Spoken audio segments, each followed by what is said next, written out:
All right, welcome to your review for Unit 10.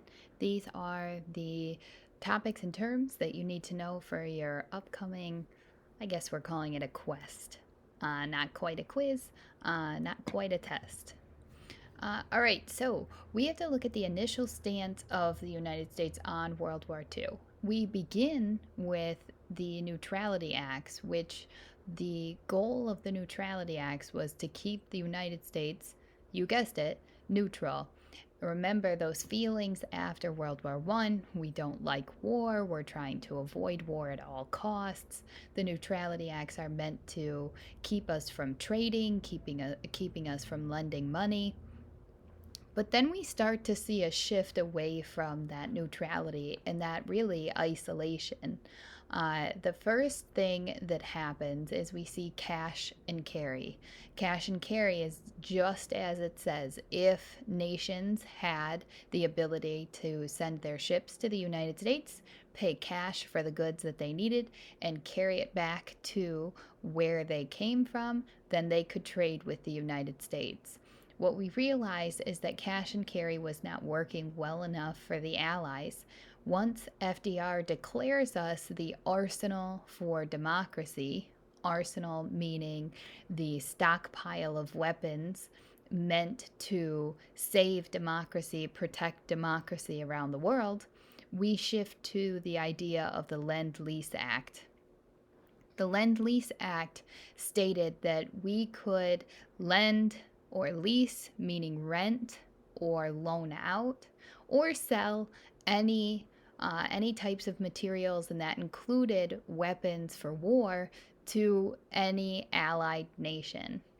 Now, Lend Lease is where we officially see the United States move away from neutrality and get more involved in the war effort for a couple of reasons. One, this increase in production was going to bring us out of that Great Depression that we were in. We're giving people jobs, we're producing at a very quick speed.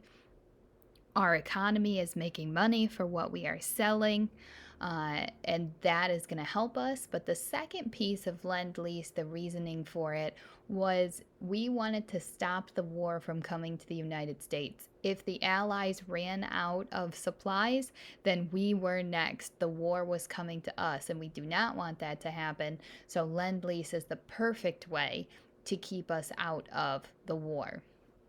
Now, the reason that we take the stance of neutrality and we use cash and carry in the beginning is to avoid the causes of World War I in World War II. If we could keep our ships safe, if we could avoid looking like we were picking a side, then maybe we wouldn't get pulled into the war. So that initial neutrality is because we were avoiding the causes of World War I. The change in stance, of course, comes from the increase in conflict in Europe. You saw in one of your documents that the real big shift in public opinion towards the war was after the fall of France. And then, of course, the attack on Pearl Harbor will ultimately get the United States into World War II. To talk about the home front a little bit, don't forget that once the draft was put into place and we were formally entering or preparing for the conflict in World War II, we are going to see women join the workforce in order to make up for that labor shortage. Remember the Rosie the Riveter campaign telling women that their place could be outside of the home in these manufacturing plants to make money, yes, and to help the war effort. There's also going to be an increase in propaganda to raise public support for the war. Remember, we're selling those war bonds Bonds are that loan to the United States government with the idea that the government would pay back that money with interest later. We're also going to get the public to support rationing. Remember, we are cutting down, conserving on materials that could be sent for the war effort to make sure that our men are supplied overseas. We cut back a little bit at home, whether that mean the actual physical goods or whether that mean money. Uh, we're also going to see a change in the United States throughout the war.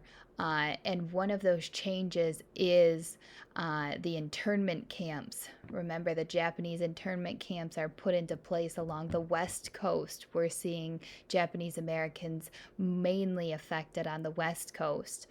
These internment camps were created after the attack on Pearl Harbor because Americans were fearful that Japanese Americans were spies meant to carry out another attack on the United States. Some pushback to the internment camps is shown through the case of Korematsu versus US. In that case, we had Fred Korematsu challenging if internment camps or the forced internment of Japanese Americans was constitutional. The Supreme Court said yes, because during times of war, civil liberties can and will be limited if necessary. That also connects back to the case of Schenck versus US, where the Supreme Court said again, during times of war, there are certain civil liberties that can be limited. And it is because of the name in national security. We want to keep everybody safe, and if that means we have to limit the rights of a few to do that, we will.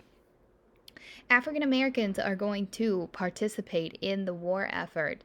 They are going to serve in the war effort. And what they see is that the military was still segregated, that African Americans were treated as lesser in the military, but expected to fight to the same degree as everyone else in the military in the name of democracy. And when African Americans returned home, we see this push to end segregation after the fighting in World War II. So that affects the home front post World War II, this push for the civil rights movement. Some post-war decisions. Remember, after World War II, the United Nations is created. The United Nations is meant to correct the League of Nations. This is meant to be a more successful peacekeeping organization that includes representatives from around the world and wants to keep the peace talks going. Remember, our goal is to avoid another world war by giving everybody a voice to discuss what is happening, but also not being afraid to use force when necessary to keep peace. The United Nations will have a standing military in order to keep that peace, and there will be discussions within the organization on how to handle these conflicts. The Nuremberg trials are also going to be held post-World War II. Remember, the Nuremberg trials are trying leaders of the Third Reich for their crimes during war. And the biggest precedent that comes out of the Nuremberg trials, the example that we follow later on down the road, is that individuals can be held accountable for their actions during war. So if you commit a war crime, you can be held individually. You can't hide behind the idea that there were orders given and you had to follow them, like the leaders in the Third Reich were trying to do. So Nuremberg tells us individuals can be tried for their war crimes. And we had the conferences at Yalta and Potsdam to decide what was going to happen to Germany, and what the ultimate decision that comes out of these two meetings decides is that Germany will be broken into 4 separate pieces, these zones of occupation, each piece being held by the United States, the Soviet Union, France, and Great Britain. So we divide Germany because a divided Germany means a weak Germany, and that means that they will not be the epicenter for another world war. All right, what else you can do to be prepared for your Unit 10 quest is your study guide. Don't forget, if you turn that in, you get 5 points extra credit on your test. Any questions leading up to it, let me know.